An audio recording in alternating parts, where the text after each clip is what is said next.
Hey guys, it's Kent, your skeptical gunsmith again.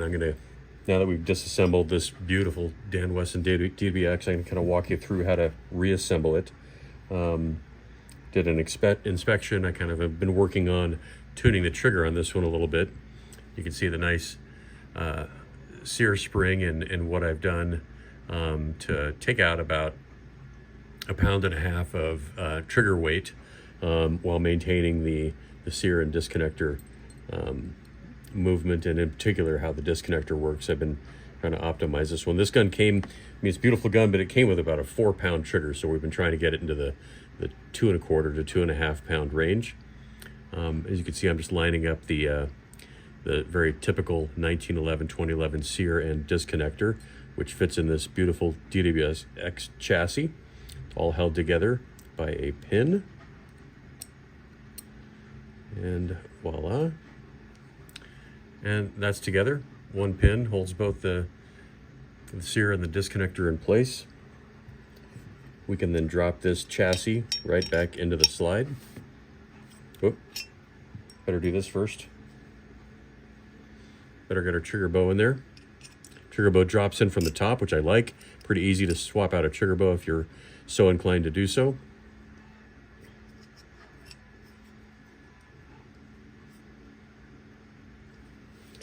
One other thing I'm going to do on this one is work on very quickly. It's got just a little pre-travel limitation that I think is causing us to trip the sear unintentionally. So I'm just going to bend these tabs in just a little bit.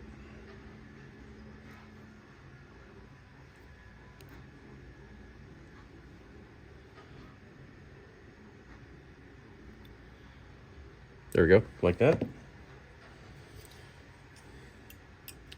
Drop our trigger bow in. Good to go. Drop this little chassis in, which contains our sear and disconnector. Next, drop our hammer in.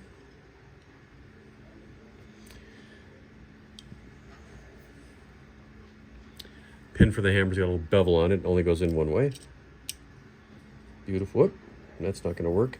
Kind of a common challenge there. If you get the hammer strut on the wrong side, that's not going to work for us.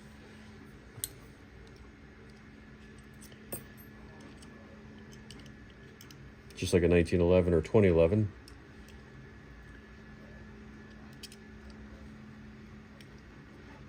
It has to be on the outside, just like so. You see it? All right, so now we've got that in place.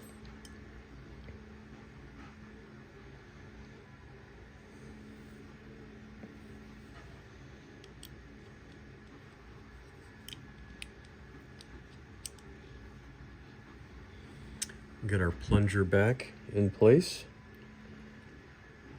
The plunger is only used for one service here, only for the safety. It does not interact with the slide catch on the DWX. Kind of interesting. Way to get this in, you want your hammer back. And then I like to use this tool. I got it from 10.8 Performance.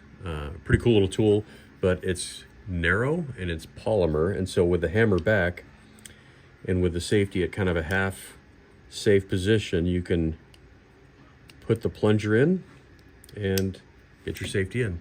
Simple as that. Sometimes it's not that easy. It's just this particular pistol, very well put together. Sometimes you have to turn the gun upside down a little bit like that to get the disconnector out of the way so your hammer can move. There we go, got the hammer up. Now we're going to finagle our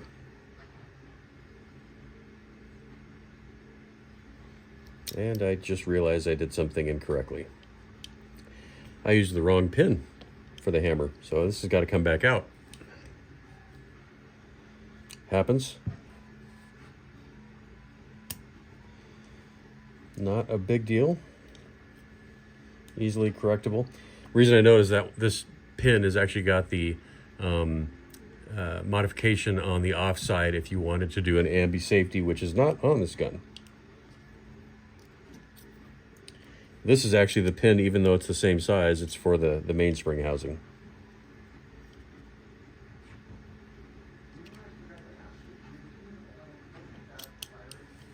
There we go.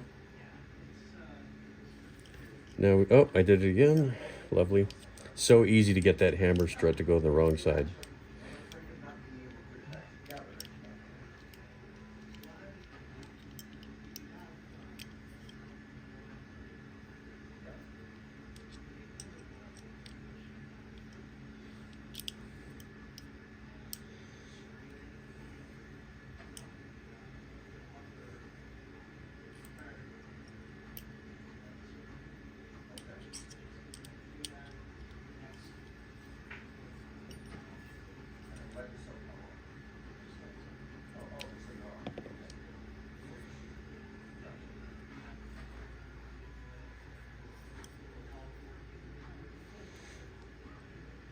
Just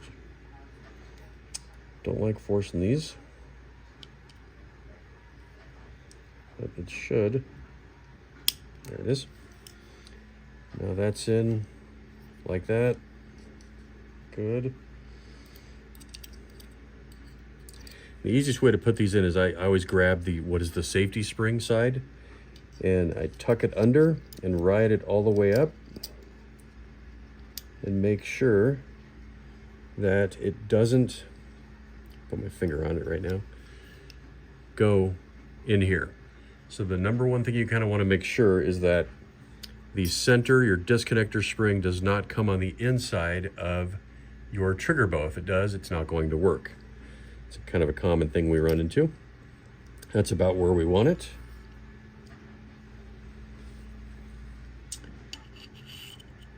Get the mainspring housing back into place. This is beautiful, by the way. I love how this was put together. Come on. There we go.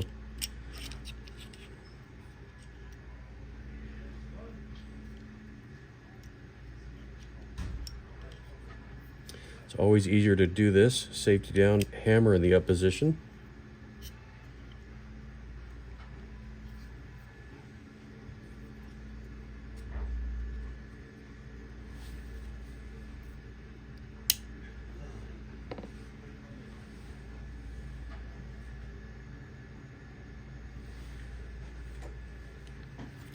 Just making sure I'm gonna get a little light.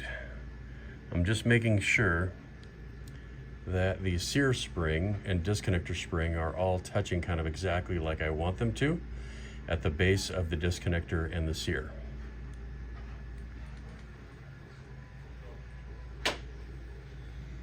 All right.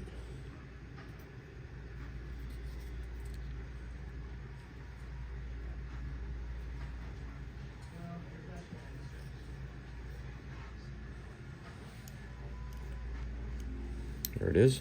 Once you get everything aligned, you barely even need to hold this thing together in order, sorry. Once you get it all aligned, there's very little tension here on the spring for the mainspring. Once you get it all aligned, it just goes together beautifully. There, just like so. Don't even need to hold it together. You can put the bottom pin in. Small amount of pressure. I use the workbench or the block. Pops right in. And that's basically it. Grips go on, then the slide goes back on, as any would happen with any normal 2011 or 1911. Super easy to work on. Really like these DWXs.